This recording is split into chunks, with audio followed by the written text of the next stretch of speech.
You ever bite into a store-bought melon and feel nothing? Watery, pale on the inside when it should be deep orange.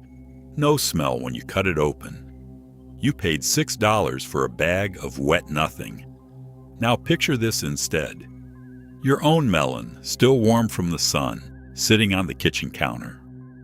You press your thumb against the rind, and it gives just a little. You cut it open, and the smell hits you before the knife's even through. Sweet, almost like honey and hay mixed together. That's a melon that was starved on purpose. And I mean that with love. I've watched a lot of folks kill their melon patch with kindness.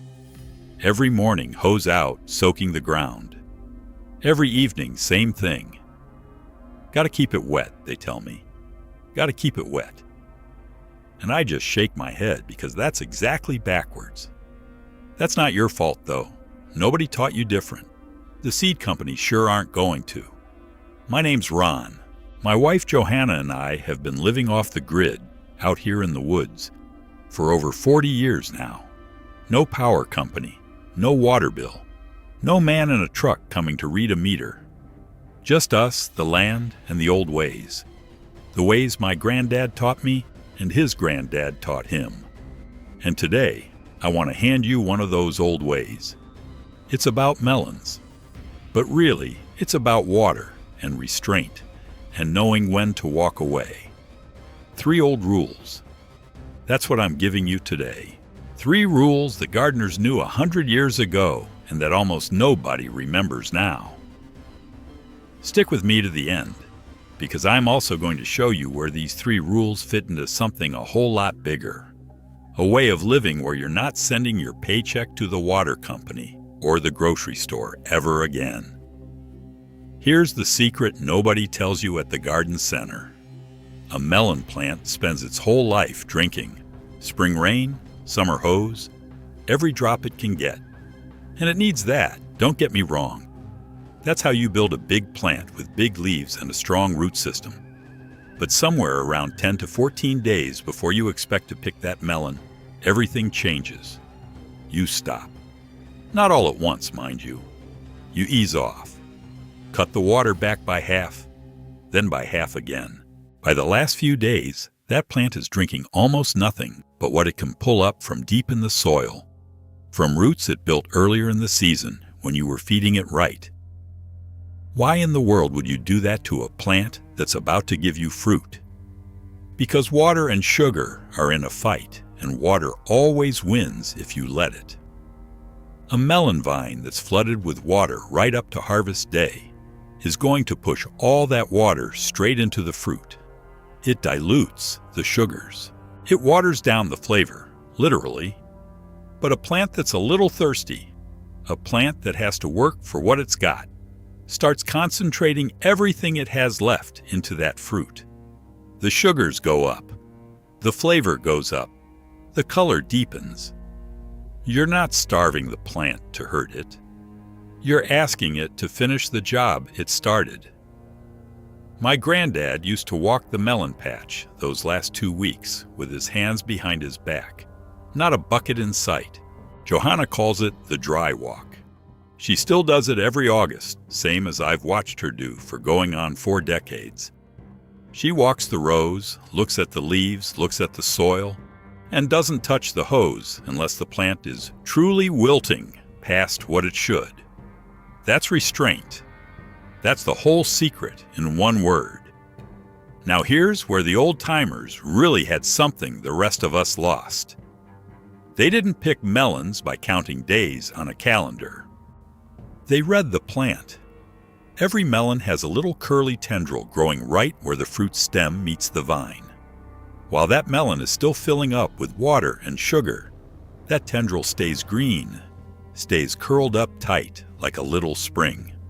But watch it close, because right around the time you should be cutting back on water, that tendril starts to change. It goes from green to yellow. Then it goes brown. Then it dries up completely, crisp like a piece of straw. That is the plant talking to you. That tendril drying up is nature's own signal that says, I am done feeding this fruit through the vine. Everything it needs, it already has. That's your cue. That's when you really start pulling the water back hard. There's a sound too, one my father taught me with his hand on my shoulder when I was maybe 7 years old.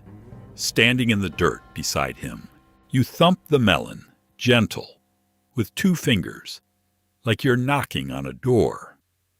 A melon that's still thirsty for growth sounds sharp, almost metallic, a high little tink. But a melon that's finished ripening, one that's been rationed water the right way those last 2 weeks, sounds deep, hollow, almost like a drum.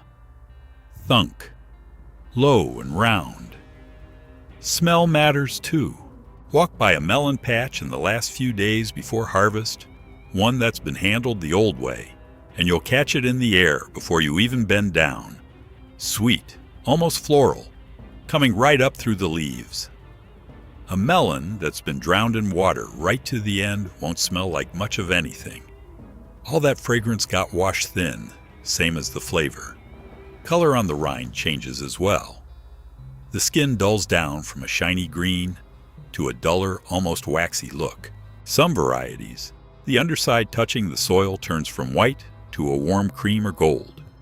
Little things, but put them together. The dry tendril, the deep thump, the sweet smell, the dulling skin, and you've got a melon that's telling you loud and clear, I'm ready. This one scares people the most, and I understand why. You've spent all summer keeping that soil moist, and now I'm telling you to let it crack. In those final days, especially the last 3 or 4, the old farmers would let the soil around the base of the melon plant actually dry out enough to crack on the surface. Just a fine web of cracks, nothing dramatic.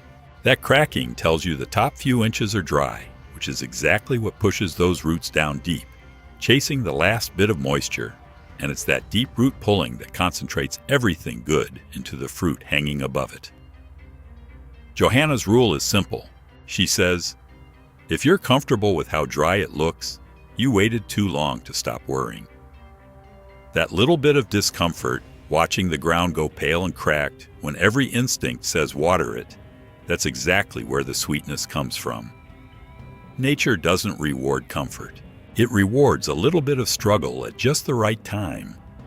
Now listen, what I just walked you through, the dry walk, reading the tendril, letting the ground crack, that's real. And that'll change how your melons taste this year. I promise you that. But I want to be honest with you about something. That's one trick.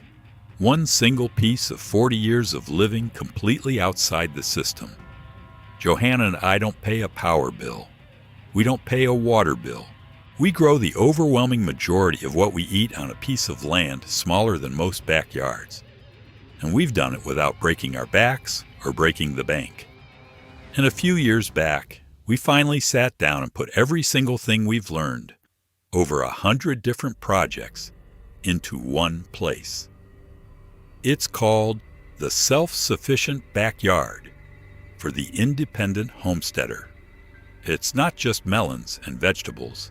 It's how we catch and store our own water off the roof so a drought doesn't touch us.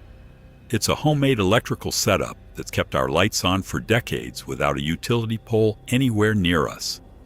It's a root cellar built into the ground that keeps food cold through a whole winter without a lick of electricity. It's a greenhouse system that keeps us growing food 12 months a year, even through snow. And the whole thing is built around a piece of land about 1,020 square feet per person.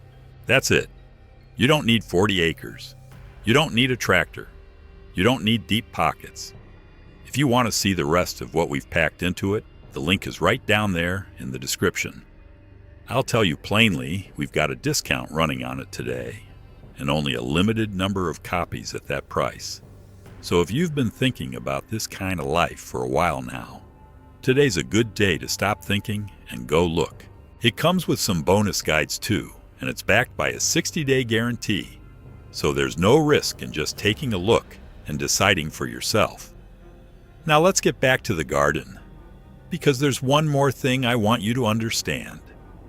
You ever wonder why none of this was passed down to you? Why your parents, maybe even your grandparents, didn't teach you to read a tendril or thump a melon? It's not an accident. There's real money in you not knowing.